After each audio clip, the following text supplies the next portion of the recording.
మిత్రులు, పర్యావరణ ప్రేమికులకు నమస్కారం. ప్రపంచ పర్యావరణ దినోత్సవ శుభాకాంక్షలు. ప్రజల ఆరోగ్యమే దేశానికి వెన్నెముక. ఏ దేశమైనా అభివృద్ధి చెందాలంటే ప్రజలు ఆరోగ్యంగా ఉండాలి. ఆరోగ్యమే మహాభాగ్యము.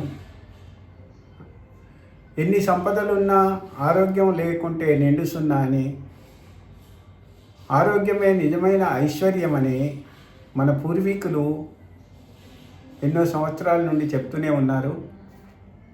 అదే విషయాన్ని ప్రపంచ ఆరోగ్య సంస్థ ప్రతి సంవత్సరం ఏప్రిల్ 7వ తారీఖున ప్రపంచ ఆరోగ్య దినోత్సవంగా జరుపుకుంటూ ప్రపంచంలోని ప్రజలందరూ అన్ని వేళలా అన్ని చోట్ల ఆరోగ్యంగా ఉండాలంటే ఎలాంటి విధి విధానాలు రూపొందించాలి అని అన్ని దేశాలకు సలహాలు ఇస్తూ ప్రచారం చేస్తూ ఉంది. ఈ సంవత్సరం శాస్త్ర సాంకేతికల ఆధారంగా సార్వత్రిక పర్యావరణ పరిరక్షణ కోసం కలిసికట్టుగా పనిచేద్దామని పిలుపునిచ్చింది. సార్వత్రిక ఆరోగ్యం అంటే ఒక మనుషులే ఆరోగ్యంగా ఉంటే చాలదు.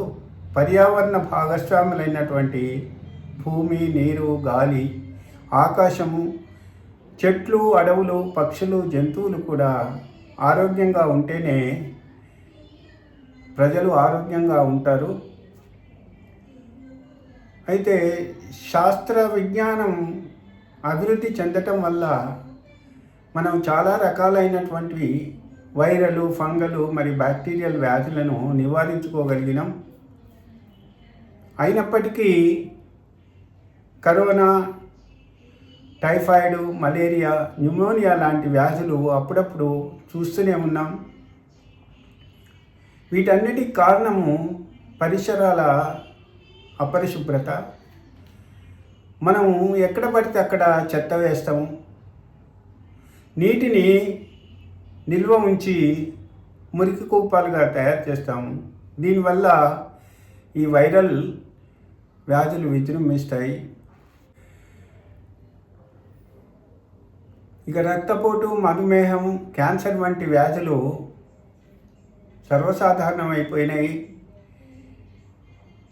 వీటి యొక్క సంఖ్య ప్రతి సంవత్సరం పెరుగుతూనే ఉంది. ప్రకృతి వైపరీత్యాలు, యుద్ధాలు, అగ్ని ప్రమాదాలు, వ్యవసాయంలో ఎరువుల మందుల వాడకము, పురుగు మందుల వాడకము, వీటి వల్ల పర్యావరణానికి, భూమికి నీరు కలుషితమైపోయి రకరకాల వ్యాధులు ప్రబలుతున్నాయి.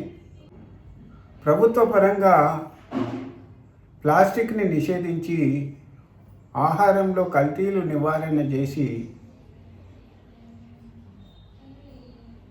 మాదక ద్రవ్యాలు నిషేధించినట్టయితే కొంతవరకైనా అనారోగ్య కారకాలను తగ్గించుకోవచ్చు. ప్రజలకు పౌష్టికాహారం, స్వచ్ఛమైన నీరు సరఫరా చేసి ఆరోగ్యాన్ని కాపాడాలి. ఇక మన వంతు కర్తవ్యంగా మన ఆరోగ్యం మన చేతిలోనే ఉంటుంది కాబట్టి మనము సరి అయిన ఆహారం తీసుకుంటూ తగినంత వ్యాయామం చేస్తూ విశ్రాంతి తీసుకొని సరిగ్గా నిద్రించినట్టయితే మనకు ఆరోగ్యం బాగుంటుంది. మానసిక ఆందోళన లేకుండా చూసుకున్నట్టయితే ఆరోగ్యం చాలా బాగుంటుంది.